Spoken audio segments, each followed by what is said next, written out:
So I just recently came across a dialogue on Facebook, which I think is a good illustration of something.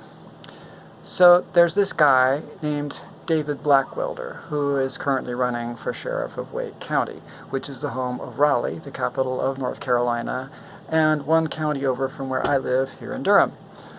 I'm glad he's not in Durham, but as a North Carolinian, I feel it's important to push back on malicious nonsense from someone who may end up in a position of power in my state, and who, like most Republican politicians, isn't someone who should be in charge of a lunch counter, much less a police force. On June 2nd, he responded to a Facebook post by Raleigh City Council member Sage Martin with a comment calling on Martin to apologize for a remark in which Martin called out a fellow council member's privilege. Blackwelder referred to Martin's use of the phrase white straight male as racially insensitive, heterophobic, divisive language. Now, let me pause for a second and explain something. I know how right-wingers like Blackwelder operate. They're not making honest arguments. They don't care about the truth.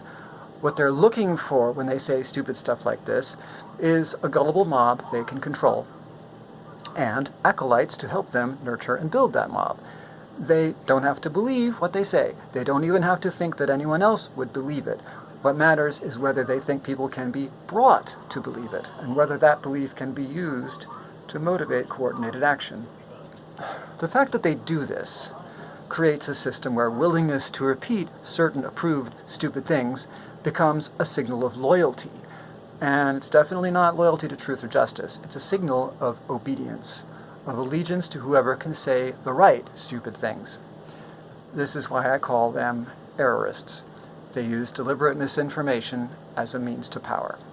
So, back to what that Blackwelder guy said. He may or may not actually believe that calling white people out on their privilege is racist. He may or may not understand that what he's saying is ridiculous. In fact, if you read through his comments in that thread, it seems pretty clear that he doesn't really know what the words mean. What he does know is that he's using progressive language to attack progressives, which is pretty much the adult passing version of "I'm rubber and you're glue." It's a way of preventing any further meaningful discussion. Raw meat for anyone who is cheering along with him, and gasoline for the rage of anyone who cares about truth or justice. It's the opposite of communication. He's building a border wall between himself and reality to keep reality safely out. Now, I'm not trying to say that Blackwelder is any worse than anyone else on the authoritarian right. It's mainly that his tactics here offer a useful example of how they operate and why people still vote for them even though they have absolutely nothing to offer. Calling Sage Martin's comments divisive is just part of the "ha-ha, we can throw your words back at you" joke that right-wingers like to play. They're clearly trying to preempt the possibility of understanding between their sympathizers and the rest of the world. They throw words like divisive, racist, and insensitive at anyone they disagree with in order to confuse the meanings of those words, just as the ruling party did in Orwell's 1984. Understanding between different points of view is the last thing they want. They want war, because parasites are happiest when things are falling apart. I'm also not saying Blackwelder or any other errorist is necessarily irredeemable, that this behavior is somehow an innate part of him, like his identity or something. That's his choice. I am saying that his words need to be recognized for what they are not, and what they are not is an attempt at honest communication.